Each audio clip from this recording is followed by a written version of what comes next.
2019 फरवरी के अंदर विजय और तांत्रिक नामक एक व्यक्ति की हत्या कर दी गई थी।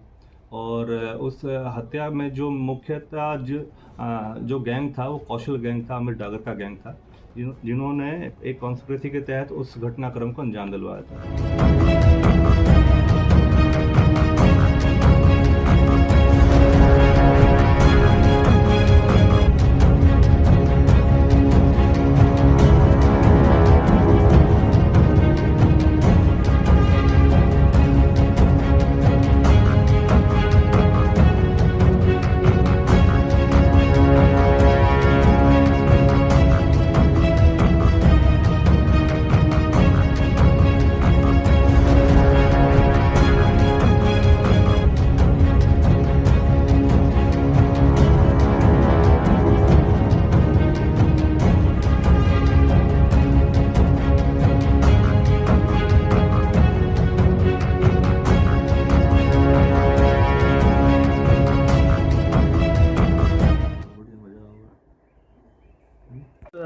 तांत्रिक के मर्डर केस में एक व्यक्ति को गिरफ्तार किया, क्या है पूरा मामला, कितना क्या इनाम था इसके ऊपर? ये 2019 में एक बहुचर्चित केस था, एक हत्याकांड को आरोप दिया गया था।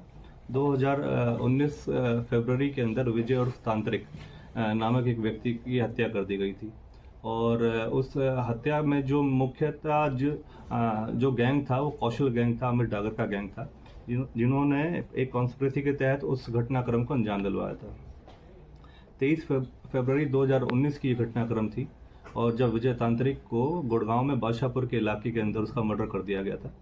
उस संबंध में अरेस्टिंग करते हुए काफ़ी लोगों को जो मेन कॉन्स्पिरेटर थे, जैसे कि अमित डागर और कौशल व उनके अन्य साथी, जिनको ऑलरेडी अरेस्ट करा जा चुका है। हत्याकांड के बाद जो ये हत्याकांड को अंजाम दिया गया था, तो दुबई में रहते हुए कौशल ने अपने अन्य साथी, जो कि उसका एक खास जो कॉन्स्पिरेटर था करण एलियास अली, जिस पर यहाँ से हरियाणा पुलिस के माध्यम से 1 लाख रुपए का इनाम घोषित था, उसको पकड़ने में सफलता प्राप्त करी है। इसमें हमारे एसएचओ बादशाहपुर सतीश और उनकी टीम ने जो अमृतसर जो एयरपोर्ट है उसके पास से जो मुख्य इसका एक आरोपी बकाया था, जिसके ऊपर 1 लाख का इनाम था, उसको पकड़ने में सफलता प्राप्त करी है और उसकी अरेस्टिंग करी गई है और उसको अब न्यायालय में पेश करा जाएगा। अमृतसर से गिरफ्तार हुआ है, क्या कुछ और गैंगस्टर से इसके ताल्लुकात थे, क्या बमिया गैंग से जुड़ा हुआ था सर? ये देखिए, जिस तरीके से कौशल लगभग 2018-19 के आसपास जब वो एक्सकॉन्डेड था काफ़ी सारे अन्य मैटर्स के अंदर, यहाँ पर हरियाणा के अंदर, गुड़गांव के अंदर, तो उस दौरान उसने फरारी के दौरान वो दुबई के अंदर रुका था। और दुबई में जो उसका मेन फैसिलिटेटर था, जो उसको हर चीज़ से सुख सुविधा और जो साधन जो मुहैया कराता था, वो करण था। करण के साथ मिलके ही करण, अमित डागर और जो कौशल है, इन सब ने मिलके विजय तांत्रिक की जो मर्डर की कॉन्स्पिरेसी थी वो रची थी।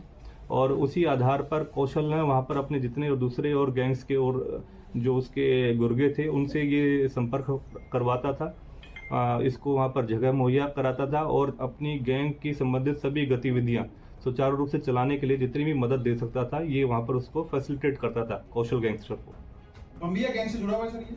देखिए, अभी इसको लेके आए हैं, इससे और गहनता से भी पूछताछ की जा रही है और पूछताछ के दौरान पता चलेगा कितने और अन्य गैंग्स के साथ इसका ऐसा वास्ता रहा है, किस और अन्य किसी ऐसी क्रिमिनल एक्टिविटीज में इसकी संलिप्तता है, वो सभी के बारे में अभी पूछताछ जारी है। क्या पंजाब में भी कुछ मुकदमे दर्ज है इसके खिलाफ? उसके बारे में भी अभी हम, क्योंकि पूछताछ के दौरान जो चीज़ें सामने आएंगी इसका रिकॉर्ड चेक करा जाएगा। देखने में ये आया है कि लगभग 2013 से ये दुबई के अंदर रह रहा था और वहीं से जो संबंधित गैंग्स के जिनके साथ ये टच में था उनको फैसिलिटेट करता था। तो उस संबंध में जानकारियाँ इकट्ठी करी जा रही हैं। सर, इस दौरान ये दुबई से इंडिया कितनी बार आया था, कुछ इस तरह से मालूमात हुआ? वो हम एयरपोर्ट अथॉरिटी से और जो हमारा संबंधित महकमा है उससे हम इसकी जानकारियाँ हासिल कर रहे हैं और कितनी एक्टिविटीज़ में यहाँ पर भी इन्वॉल्व रहा है, दुबई में रहते हुए कैसी एक्टिविटीज़ को इसने अंजाम दिलवाया है, कितने लोगों के साथ ये संपर्क में रहा है, कितने ऐसे गैंग्स हैं जो उसके संपर्क में है या ये उनके संपर्क में है, उस बारे में भी गहनता से पूछताछ करी जाए। सर, पासपोर्ट जो इसने बनवाया हुआ था वो अपने नाम से बनवाया हुआ? इसका पासपोर्ट इसी के नाम से था। इसमें जब 2019 के अंदर ये मर्डर हुआ था, तो जब Gurgaon police, crime branch, STF और हमारे लोकल पुलिस स्टेशन के माध्यम से इसके ऊपर काफ़ी निगरानी रखी गई थी। काफ़ी संबंधित जो इसके साथ लोग जो इस केस में इन्वॉल्व थे विजय तांत्रिक के, उसमें उन लोगों को अरेस्ट करा गया था। हमारी काफ़ी सारी टीम्स इसको प्रॉपर मॉनिटर कर रही थी। गुड़गांव सेक्टर 17 के क्राइम ब्रांच इंचार्ज जो उस टाइम नरेंद्र चौहान थे और उनकी टीम ने इनका रेड नोटिस भी निकलवाया और रेड नोटिस जारी करवाया। उसके बावजूद इनकी एलओसी जो लुकआउट सर्कुलर होता है जो संबंधित हमारे जितने भी एयरपोर्ट्स के माध्यम से हम उसको चेक रखते हैं वो भी निकलवाया और उसके माध्यम से जब इसको डिटेन करा गया, जब जैसे ये इंडिया में आया और इसको पकड़ने में सफलता प्राप्त सर ये कहाँ का रहने वाला था, इससे क्या कुछ हथियार भी कुछ बरामद हुए हैं, क्या कुछ बरामदगी हुई है? ये देखिए ये पीछे से तो पलवल हतीन का रहने वाला है, लेकिन काफ़ी समय से ये शांति नगर जो यहाँ पर जहाँ अमित डागर भी रहता था गुड़गांव में वहीं पर रहता था और उस दौरान ये अमित डागर के संपर्क में आया। काफ़ी अच्छा दोस्त है उसका और आपस में इनका लेन देन था और अमित डागर का काफ़ी क्लोज एड था।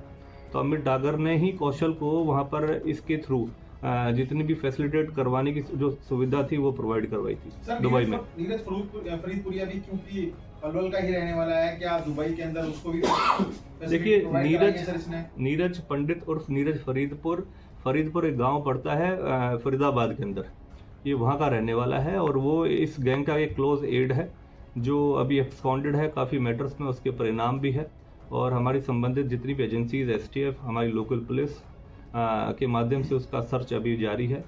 हम उस संबंध में भी इससे पूछताछ करेंगे कि क्या उसके साथ ये किसी तरीके से टच में है या किसी एक्टिविटीज़ में इन्वॉल्व है। ठीक है।